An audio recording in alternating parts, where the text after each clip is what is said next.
ورسته د دینه چې الله پاک د موسی علیه السلام سره وعده کړی و چې ته چلتی را کزه بتا ته کتاب درکم من بعد مواعدته یا دویم تقدیر درته لګوم من بعده یعنی من بعد اعتراضه عن البحر ورسته دا غینه چې موسی علیه السلام د سمندر نه تیر شو نو بیا دلته سمیری خوسه جوړ کړو او ټول دنیا ورته په سجده شو ټول بنی اسرائیل وانتم ظالمون او حال دا الله پاک فرمای چې تاسو ظالمان وای حسن بصری سے فرمای سوار عجلا حقیقتا دا حقیقی خوسه شو د دې قانون الله دا سیحام د غوخه او د اډوکو د ویني خوسه جوړ حقیقی خوسه شو وشو حقیقی عجل شو حسن بصری سے فرمای او بعض علما فرمای چې نه بوت د عجل شو بوت د عجل نو بلکې بوت د عجل نو یو د بوت د جوړولو ګناه شو دویم دې ته د سجدي د کولو ګناه شو ګناه نه دا دویم خو شرک دی ثم عفونا الله فرمای بیا ما عفو وکړه عنکم استاسنا من بعد ذلك ورسته د دین لعلکم تشکرون د لعل تحقیق تاسو کورن واوریدو د دې لپاره چې تاسو د الله شکر ادا کړئ وَإِذْ آتَيْنَا مُوسَى الْكِتَابَ وَالْفُرْقَانَ او یاد که هغه وخت چې ما ورکړو موسی علیه السلام ته کتاب نه تورات مراد دی والفرقان د دینم تورات مراد دی او کته اعتراض وکړي چې د معطوف او د معطوف علیه په مابین کې خو تغییر وي او دلته د دوړو نه تورات مراد شو تغییر پکې نشته نو تاسو ورته جواب ورکړئ چې د عطف د قبیله د عطف صفات نه دی دو شیان دی په ذات کې متحد دي خو صفاتو کې فرق دی نو چې صفاتو کې فرق دی دا یو په بل باندې عطف کېدی شي نو دلته د تورات ته کتاب ویلې شو په یو حیثیت او فرقان ورته ویلې کېدو په بل حیثیت نو دا د قبیله د عطف صفات نه دی اگر چې ذات پکې یو دی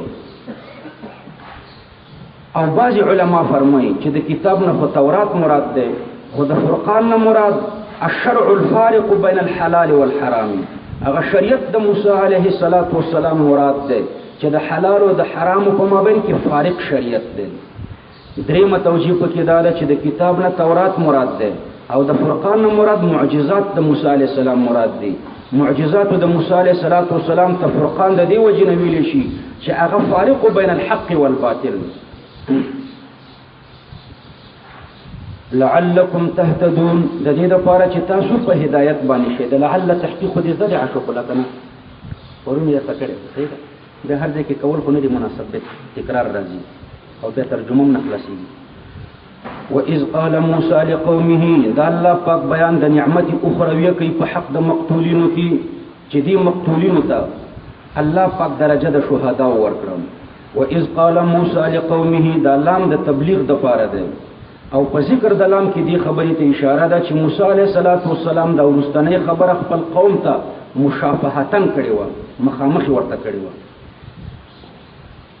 قوم دا اسم جمع ده مفرد من لفظه نه لري د دې مفرد امرؤن راځي امرؤن دا د لفظ نه مفرد نه ده یو شاذ جمع د قوم راځي قوم خو اسم جمع ده د دې جمع په اقاویم هم راځي عام عرف کې د قوم اطلاق پر رجال باندې کیږي لکه الله پاک فرمایي لا يسخر قوم من قوم ولا نساء من نساء النساء په قومون ورعته کړو د قوم نه رجال مراد دي ندلته د قوم نه رجال د بنی اسرائیل مراد دي خزي پکې داخلي دي تغلیبا یا استتباعا رجال ته قوم ولي وي خزو ته قوم نه وي لانهم يقومون بما لا يقوم به النساء سړي داسې کارونه کوي چې خزي نشي کولای نو ځکه سړی ته قوم وي او خزو ته قوم نه وي واذ قال موسى لقومه یاد که هغه وخت چې فرمایل موسی علیه السلام خپل قوم ته یا قومي چې ای زما قومه انکم ظلمتم انفسکم بشک تاسو چې ای ظلم کړی دی په خپل ځانونو باندې باتخاذکم العجل بعد سببیت تپاردم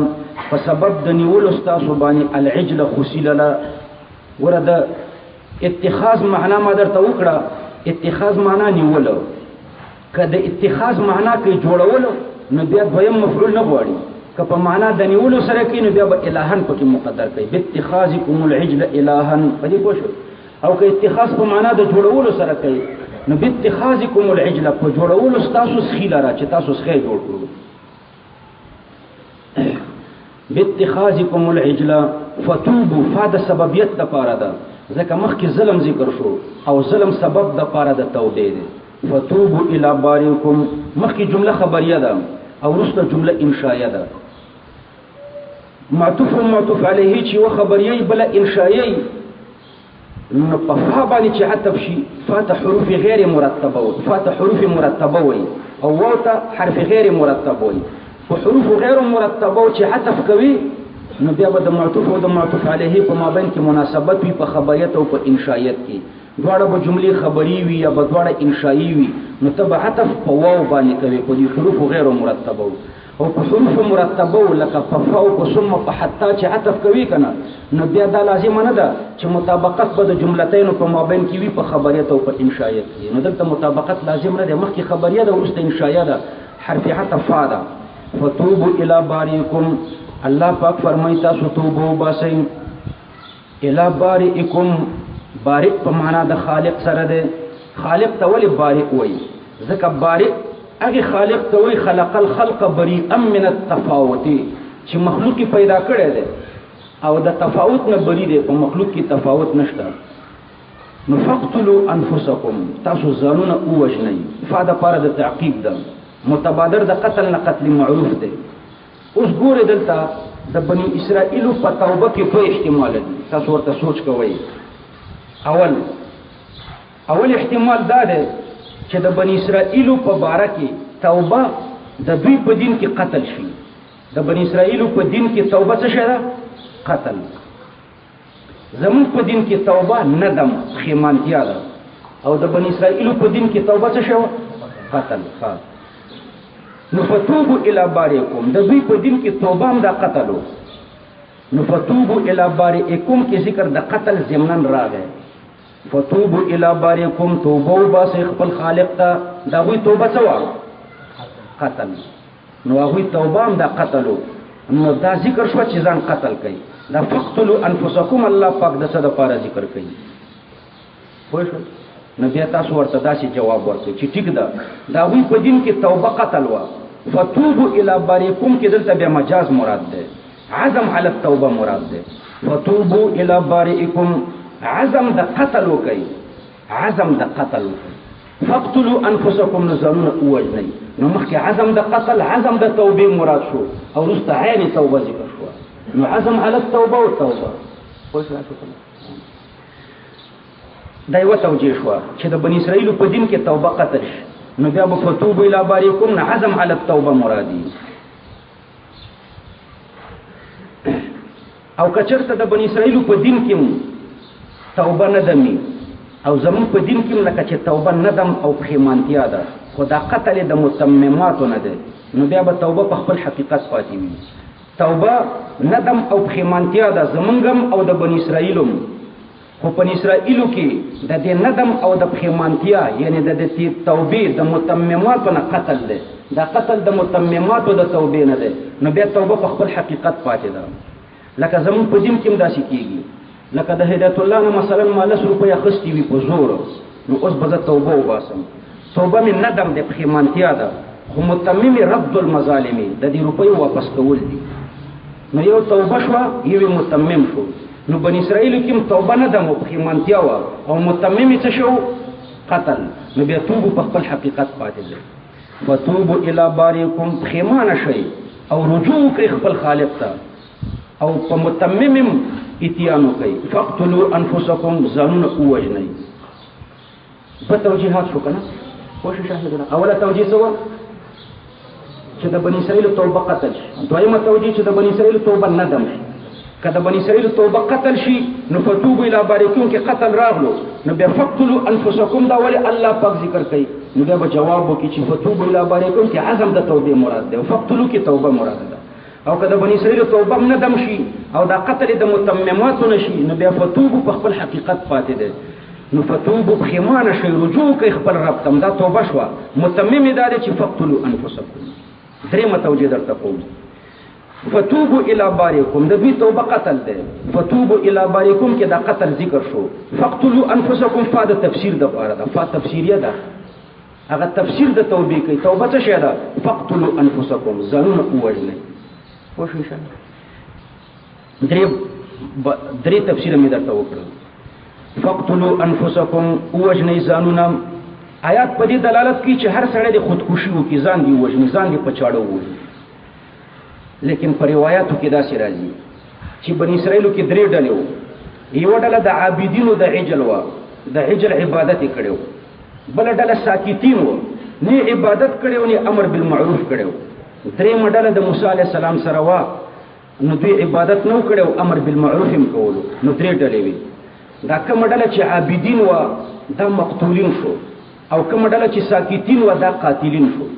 نو چا چې عبادت کړی او د دوی توبه قتل شو، او څوک چې ساکتین و امر بالمعروف نه و کړی د دوی توبه دا شوه چې دوی خپل اقارب ووژل، شروع وکړه خپل اقارب یې قتل کړه. دا هم ډېر ګران کار دی. مرګ ته ځان نیول او خپل خپلوان قتل کول دا دواړه سخت کارونه دي. نو په دې سختو کارونو الله دا دوه ډلې مبتلا کړي. ساکتونو ته حکم وکړو چې عابدین قتل کړي د عجل. نو فقتلوا انفسکم ذالکم خیر لکم. ذالی دا جمله معترضه ده، دا پاره د للتحریز علی التوبه. الله تیزی ورکوي په توبه. یا جمله معترضه ده یا جمله معلله ده. ذالکم خیر لکم دا توبه ولی وباسئ ځکه دا توبه ستاسو دپاره بهتره ده. ذالی چا ته راجع کوو مونږ؟ د ذالی نه څوک مراد و؟ شاباسې وایي ذالینا قتل مراد و چې فقتلو ورباندې دلالت کوي. ذالی دا قتل چې دی کوم تاسو ته وایم لکه اعدلوا هو اقرب للتقوى. ذالی دا قتل چې دی کوم تاسو ته وایم خیر لکم دا ستاسو دپاره بهتر دی، یعنی دا توبه درته بهتره ده. خیرون صیغه د اسم تفضیل ده، په اصل کې اخیرو ده، حمزه به حذف شوه. کله کله د غیر التفضیل دپاره مستعملیږي، معنا تفضیلی نه مراده. نو دلته معنا تفضیلی نه ده مراده، ځکه یو توبه ده بل عصیان دی. په عصیان کې خو د سره خیریت نشته، او صیغه د اسم تفضیل په دې دلالت کوي چې په توبه کې ډېر خیر دی او په عصیان کې لږ خیر دی، حالانکه په عصیان کې د سره خیر نشته. عند بارئکم فتاب علیکم. فتاب فا جزایه ده، شرط ورته مقدر دی. کدا کلام د موسی علیه السلام شو. فتاب علیکم کې دو احتمال دي. یو احتمال دا چې دا جمله د موسی علیه السلام شي، نو دا جمله به جزا د پاره د شرط مقدره شي. تقدیر د عبارت بدای چې ان فعلتم ما امرتم به فتاب علیکم. کچرته هغه کار تاسو وکړو په کوم باندې چې تاسو ته امر شوی دی، فتاب علیکم، الله بس تاسو توبه قبول کړي. صحیح قبول به کی، او الله تعبیر په ماضی باندې کړی دی تیقن او تفاؤلا. نو کدا کلام د موسی علیه السلام شنو جزا به د پاره د شرط مقدره. او که کلام د موسی علیه السلام نه بلکې کلام د الله پاک وي، نو بیا فتاب علیکم دا معطوف او معطوف علیه ورته مقدر دی. نو تقدیر د عبارت به بیا دی چې ففعلتم ما امرتم فتاب الله. هغه کار تاسو وکړو په کوم چې درته امر شوی و، فتاب الله، نو الله ستاسو توبه قبول کړه. د توبې نسبت چې الله ته وشي په معنا د قبلولو سره، نو الله ستاسو توبه قبول کړه. انه هو التواب الرحیم. بشک الله ډیر زیات توبه قبلونکی او مهربان دی. واذ قلتم یا موسی، یاد که هغه وخت چې تاسو ویل چې یا موسی لن نؤمن لك. موسی علیه السلام د ځان سره اویا بنی اسرائیل یو ځای کړو د الله پاک د ملاقات لپاره، چې د الله پاک خبرې ډایرک واوري. دا اویا کسه لاړه کوهي تور ته، سپین ورېځ راغله، موسی علیه السلام پکې پټ شو او د الله پاک سره مناجات وکړو. د موسی علیه السلام او د الله په مابین کې چې کوم مناجات کېدو دا د اویو کسانو واورېدو. چې کله بیا ورېځ لاړه او موسی علیه السلام د قوم سره یو ځای شو، نو خپل قوم ته وایي چې تاسو خو اوس د الله خبرې واورېدې، نو اوس خپل قوم ته ووایي چې ایمان راوړي. نو دوی ګستاخي شروع کړه، دوه ګستاخیانې وکړې. یو دا چې لم نؤمن لك، موږ هیڅ کله ایمان نه راوړو، یو دا ګستاخي. دویم دا چې حتی نرى الله جهرة، تر دې چې الله موږ عیانا وګورو. دا دوه ګستاخیانې وکړې، له دې وجې نه الله په دوی عذاب راوستو. واذ قلتم، په هغه وخت کې چې تاسو ویلې، دا ویونکي هغه اویا کسانو چې موسی علیه السلام ځان سره د مناجات لپاره بولیو. دا واقعه بعد الرجوع وتحریق عجلهم. موسی علیه السلام د کوهي تور نه راغلو، تورات یې راوړو او د سامري څخه وسوځولو او قتل وشو، خلکو توبه ویسته، فضا آرامه شوه. د دې اراموالي نه وروسته الله موسی علیه السلام اویا کسه د ځان سره بوت. نو تاسو ویل چې یا موسی لن نؤمن لك هیڅ کله به مونږ ایمان رانوړو تا ته حتی نرى الله جهرة تر دې چې وګورو مونږ الله پاک عیانا فاخذتكم الصاعقه. نو ګوره دلته دا رؤیت موقوف کړو تر د ایمان موقوف کړو تر رؤیت پورې. سوال یې ونه کړو که یو سړي داسې ویلی وی ربي ارینی انظر الیک، موسی علیه السلام په عاجزۍ سوال وکړو چې الله ما ته خپل ذات راوښیه چې زه دې وګورم. نو دا د عاجزۍ سوال د لیدلو دا خو حرام نه دی، دوی سوال د لیدلو نه کړي، د خپل ایمان تر لیدلو پورې موقوف کړو، مستخی وکړه. حتی نرى الله جهرة تر دې چې وګورو الله پاک عیانا مخامخ. فاخذتكم الصاعقه نو راونیولې تاسو الصاعقه. د صاعقه نار سماوي اسماني اور ترې نه مراد ده. اسماني اور راغلو او دوی راګیر کړه وی وجل. او یا د الصاعقتون جند سماوي مراد ده.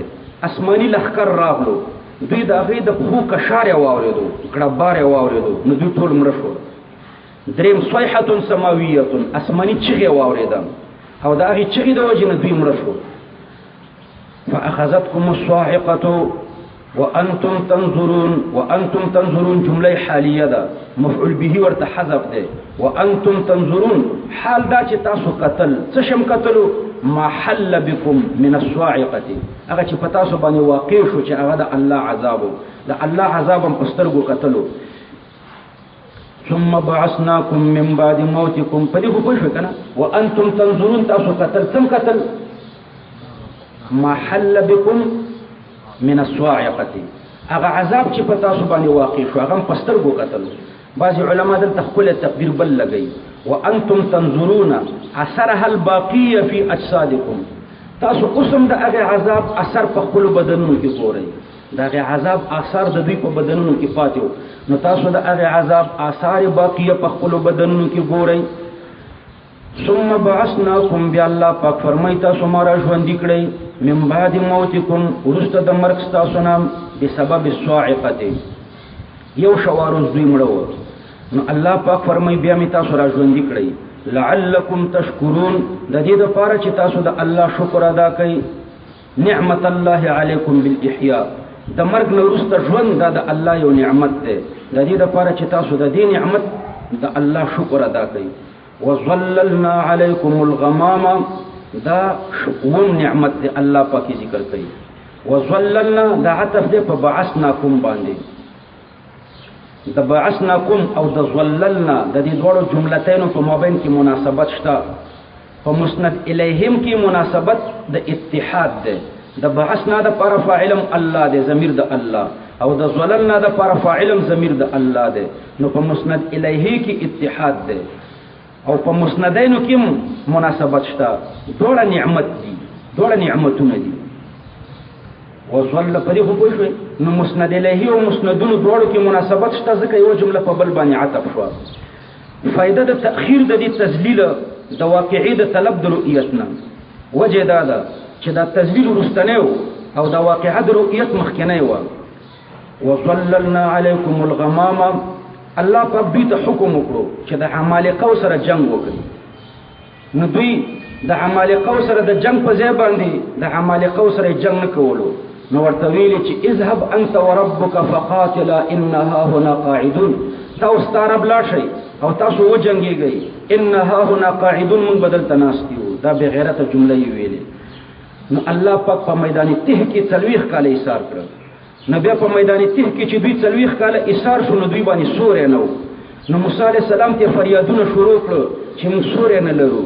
نو الله پاک فرمایل وظللنا علیکم الغمام، وظللنا علیکم الغمام، ما سوری جوړ کړو په تاسو باندې د دې ورېځې. غمام اسم جنس ته لکه حمامة او حمام ورېځې ته وایي. بعض علما فرمایي چې نه مطلق ورېځې ته نه وایي، ما ابیض منه سپینې ورېځې ته وایي. لکه امام مجاهد رحمه الله فرمایي هو ابيض من السحاب وارق، سپینه او نرم ورېځ چې سپینه او نرمه دې ته غمام د دې وجه نه ویلي انه يغم وجه السماء ويستره، د اسمان مخ پټي ځکه ورته غمام وي. وظللنا علیکم الغمام ما سورې جوړ کړو په تاسو باندې اوریز می سورې کړو. اوریز خو سورې نه وي، ګوره یو دا چت دی یو دا سورې دی. دا چت خو سورې نه دی که نه، د چت په وجه سورې دی.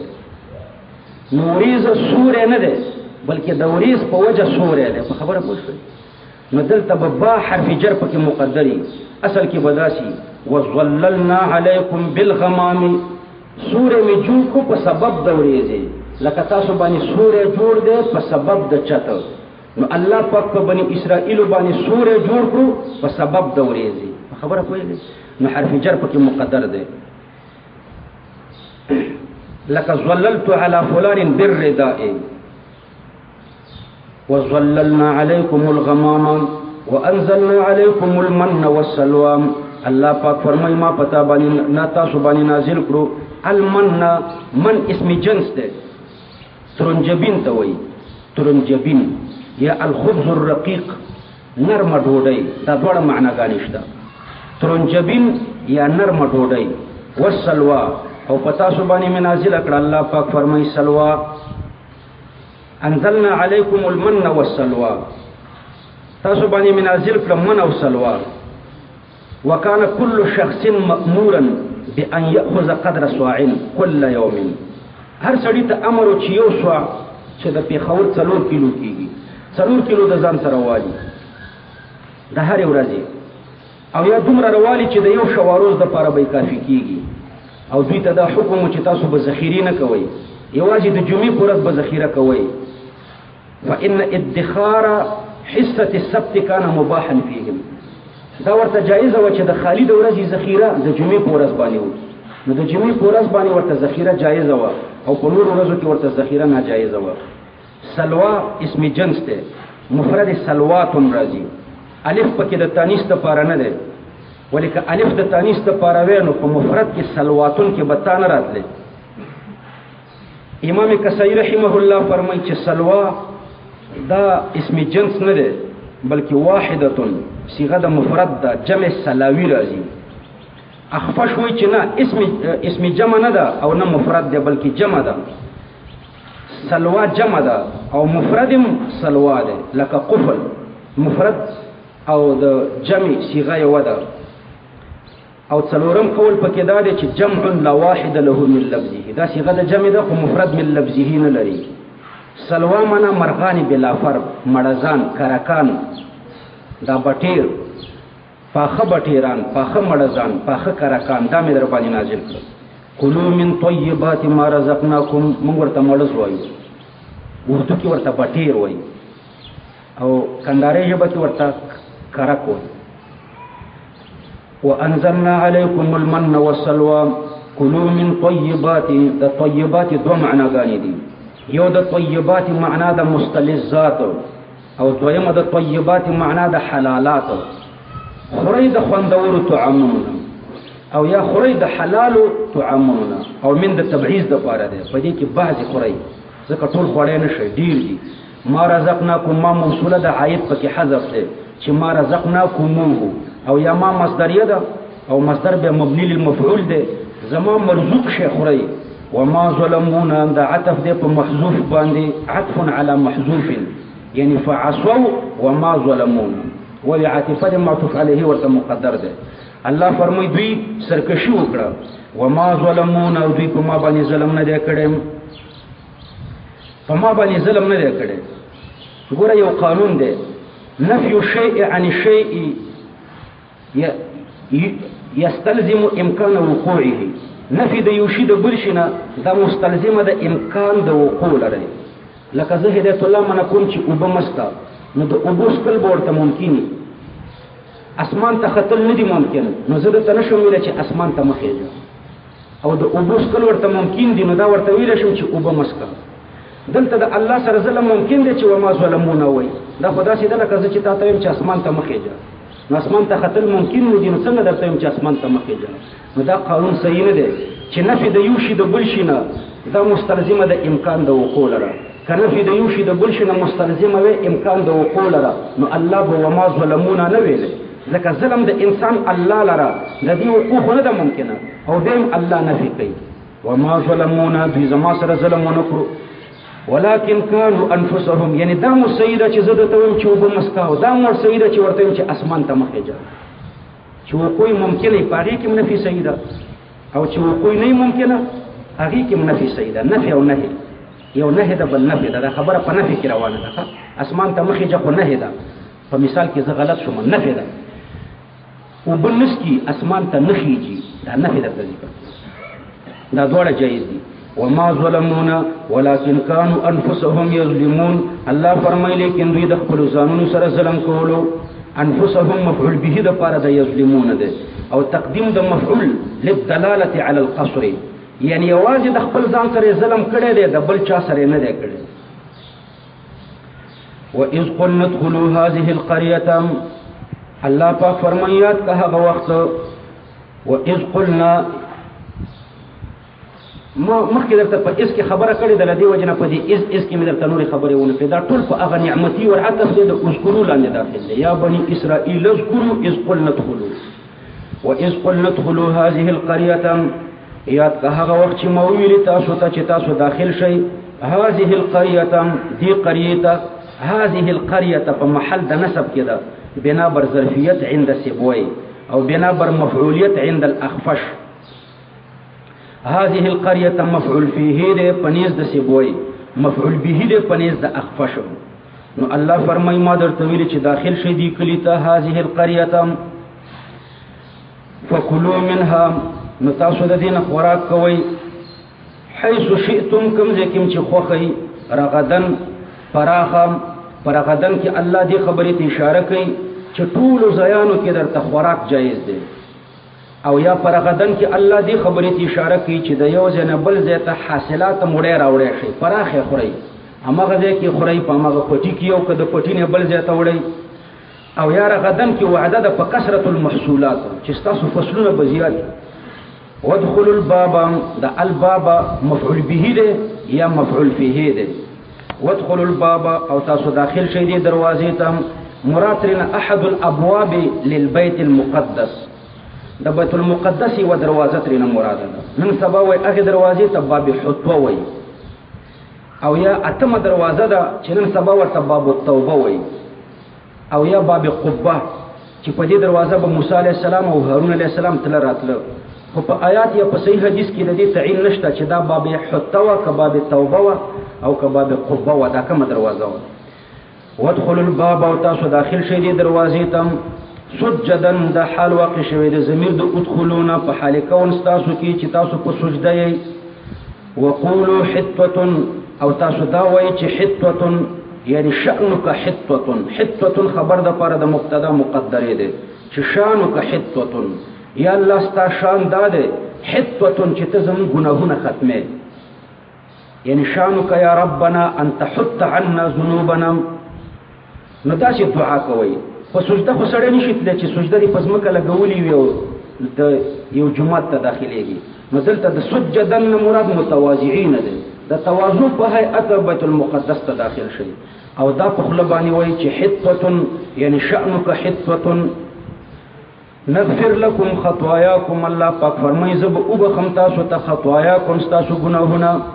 خطایا جمع د خطوای اوند عند سیبوی اصل کې خطوای اوند به پکې اعلان شوی دی نو زه به یو خستاسو ګناهونه معاف کوم وسنزيد المحسنين او خامخا به زیادت راولم محسنین ته مفعول به ورته حذف دی محسنین ته به څه شي زیادت راولم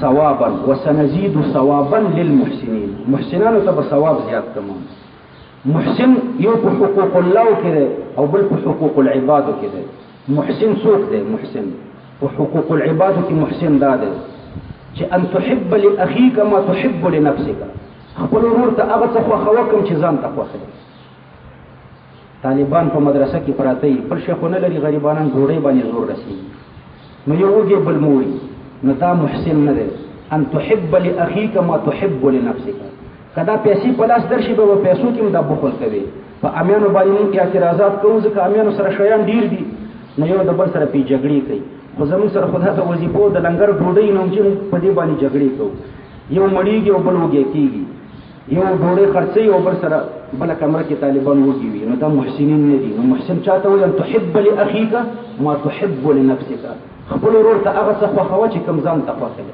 خیر دی یوه ډوډۍ نیمۍ که، نیم پې ځان موړ که، نیم دې خپل ملګري ته ورکړه. دا په حقوق العبادو کې. او په حقوق الله کې محسن دې ته وایي ان تعبد الله کانک تراه فان لم تکن تراه فانه یراک، چې د الله عبادت داسې وکړي لکه الله چې درته ښکاري، که الله درته نه ښکاري الله ته خو ته ښکارې که نه. دا په حقوق الله او په حقوق العبادو کې محسن دی. نو وسنزيد ثوابا للمحسنین، دي محسنینو ته الله پاک فرمایي زه به ثوابونه زیات کړم. فبدل الذين ظلموا قولا غير الذي قيل لهم. فبدل چې دی یتعدى لمفعولین، دو مفعولینو ته متعدي کېږي، یو ته بالذات او بل ته بالباء، لکه عربان وایي بدلت الكتاب بالكتاب، یو کتاب مې په بل کتاب باندې بدل کړو. نو فبدل الذين ظلموا قولا، نو بدل الذين ظلموا قولا غير الذي، نو بدل الذين ظلموا بالقول الذي قيل لهم غيره. ګوره دا غیره دا یو مفعول دی چې ورته بالذات متعدي دی، او دا قولا ورته بل مفعول دی چې دلته با مقدره ده، دې ته په با متعدي شوی دی. بدلت الكتاب بالهاتف، کتاب زما دی او ټلیفون ستا دی، نو بدلت الكتاب بالهاتف، کتاب مې په ټلیفون بدل کړو، یعنې ستا نه مې ټلیفون واخیستو، او دا کوم شی چې زما سره دی دا مې تا ته درکړو. نو دا کوم شی چې د دې مبدل سره دی نو دې ته به دا صیغه د بدله بالذات متعدي وي، او دا کوم چې د مبدل د بل چا نه راواخیستو هغې ته به په حرف جر متعدي وي. نو دا قولا چې د دوی سره وو فبدل الذين ظلموا قولا بدلت الكتاب بالهاتف، نو بدل الذين ظلموا قولا بغیر الذي قيل لهم. نو هغه قول چې د دوی سره وو چې حتوتون دی هغه بدل کړو په حنتوتون، په بل قول بدل کړو، حتوتون پرېښودو حنتوتون یې ویلي.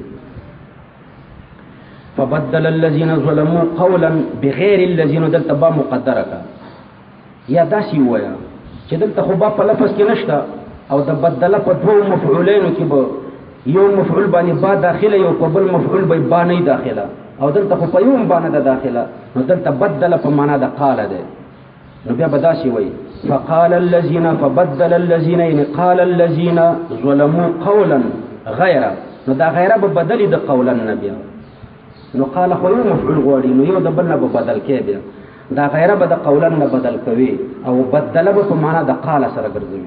په خبره پوه شو؟ نو که بدله په خپل حقیقت پرېږدي نو غیره نه مخکې به با مقدره کړي، او که په خپل حقیقت نه پرېږدي نو بیا به څه کوي؟ بیا به دا غیره د قولا نه بدل کوي. نو بیا به داسې وایي چې قال الذين ظلموا قولا، دا قول چې غیر الذي قيل لهم، دا غیر د هغې نه چې دوی ته ویلی شوی و. ګوره دوی ته حتوتون ویلی شوی و، او دوی ویلي حبة في شعيرة، حبة في شعيرة، هغه غیر دا و، حبة في شعيرة، دانې په وربشو کې،